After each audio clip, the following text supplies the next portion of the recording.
भगवान महावीर स्वामी मोक्ष गए इसलिए जैसे उनको समोषण से मुक्ति मिली, पुण्य के उदय से मुक्ति मिली, भगवान को आनंद आ गया, ऐसे ही हम साधुओं को ये 4 महीने जो भी चल रहा था ये सब पुण्य का मेला चल रहा था, सुधा सागर का नहीं। हाँ, मैं नहीं मानूंगा। ये सुधा सागर का बंधे हुए पुण्य का मेला था, पुण्य का रेला था, पुण्य का रेला। उसको खुशी मनाने की जरूरत नहीं है, क्योंकि पुण्य का कोई भरोसा नहीं, कब बीच मझधार में कब छोड़ दे। पुण्य पाप फल माई हरख बिल ख्यो मत भाई, यह पुद्गल पर जाय उपज बिन शय थिर नाई।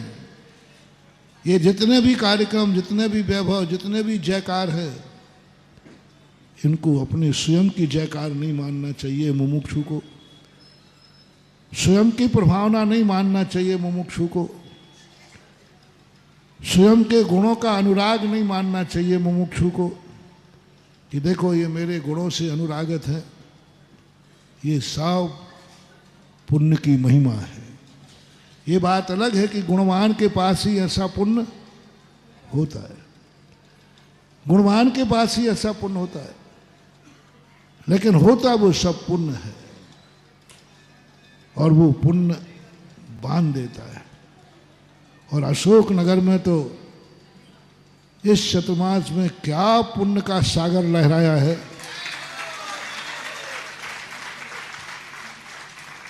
इस चतुर्मास में पुण्य के नदी नाले नहीं बहे, इस चतुर्मास में तो पुण्य का सागर लहराया है, जैसे मान लो पुण्य का सागर उमड़ आया। पूरे 3.5 महीने के लगभग ऐसा पुण्य का सागर। नदी नाले का तो यहाँ देखने पता ही नहीं था कि नदी कहाँ है, नाला सब सागरमय था। और इस युग में पुण्य का सागर अभी तक अपना मंडराता लगा, लेकिन मैं इस सागर में मग्न नहीं हूं। तुम लोग मग्न हो सकते, मैं मग्न नहीं हूं, क्योंकि ये पुण्य का सागर उमड़ा है। और जब पुण्य साधु के पुण्य का सागर उमड़ता है तो ग्रस्तों की पौवारा होती है,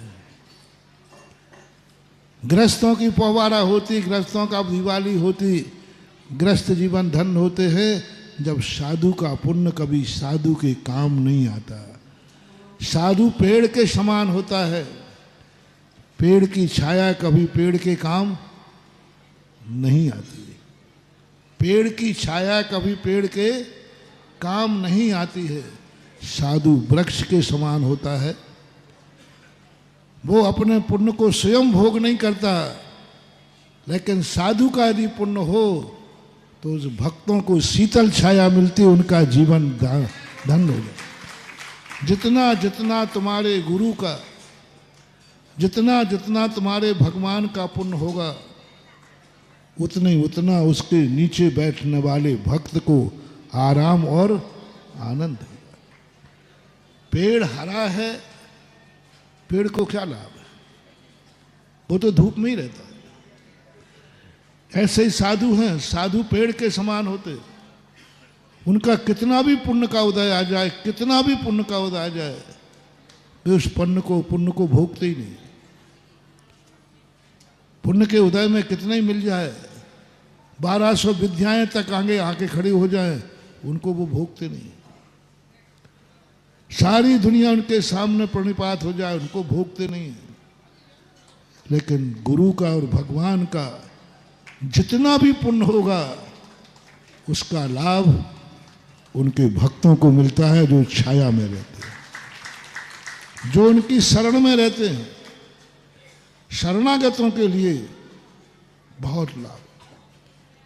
जितना जितना साधु का पुण्य पकेगा, उतने उतने उस साधु की छाया में रहने वाले लोग सुख और सुकून को प्राप्त हो। कितना भी भक्त उनको लूटे, कितने भी फल तोड़ो वृक्ष के, उसे तो फलते जाना है रे। कितने भी फल तोड़ दो, आप डालियां काट देते हो, वहां फिर से फल तोड़ लेते हो, फिर से कभी खत्म नहीं होता। इसी प्रकार भगवान गुरु पुण्यात्मा होते हैं, जिनका सारा जगत कितना भी लाभ लेवे, उनके फल कभी खत्म होते नहीं। फल खत्म होते नहीं और फल का आनंद वो लेते नहीं, उनके फल का त्याग रहता है। फल नहीं भोगते, पुण्य के फल को वो उपेक्षा कर देते। अभी 2-3 दिन पहले से मैं कह रहा हूँ, सद्भाव में अभाव। कितना भी मुमुक्षु के पुण्य का उदय आ जाए, उस पुण्य के उदय को, सद्भाव को अभाव में बदल देता है। कितना भी सुख सुविधाएं साधु को दो, वो अभाव में बदल देता है, सद्भाव को अभाव में बदल देता है। यही सबसे बड़ा मुमुक्षु का लक्षण है। जितना जितना सद्भाव होगा, उतना उतना उसको जीवन में अभाव की स्थिति बनती है, और ऐसे अभाव में जीता है। इसलिए 4 महीने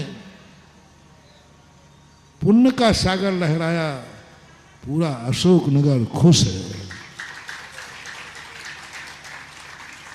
लेकिन भैया ध्यान रखना, 2 में से एक ही सुखी रहता है। हम आहार को उठते हैं तो तुम सुखी हो, हम दुखी हैं। और जिस दिन हमारा उपवास होता है, हम सुखी हैं, तुम दुखी हो। 36 का आंकड़ा है। तुम माला फेरते हो, हे भगवान महाराज को आहार, वो उपवास नहीं कर ले में, नहीं तो 1 चौका। और हम माला फेरते हैं कि हे भगवान आहार को उठना ही नहीं पड़े। दोनों की माला बिल्कुल विपरीत है।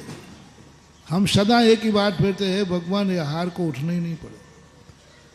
लेकिन साधु जब पुण्य के उदय में उठता है तो किसी श्रावक का कल्याण होता है। लेकिन जब साधु का बंधन मुक्त होता है, तो जैसे महावीर सुखी हैं, आज से मैं सुखी होऊंगा और तुम्हारी धुक धुक धुक। अब आकुलता शुरू, अभी तक संतोष था कि चतुर्मास चल रहा है, अब मामला गड़बड़ हो रहा है, पता नहीं अब महाराज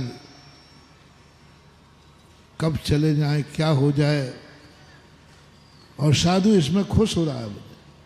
ये चिंता नहीं करना, भगवान महावीर को मोक्ष हुआ है, इसलिए मैंने निर्वाण चतुर्मास का निष्ठापन नहीं कर रहा हूँ।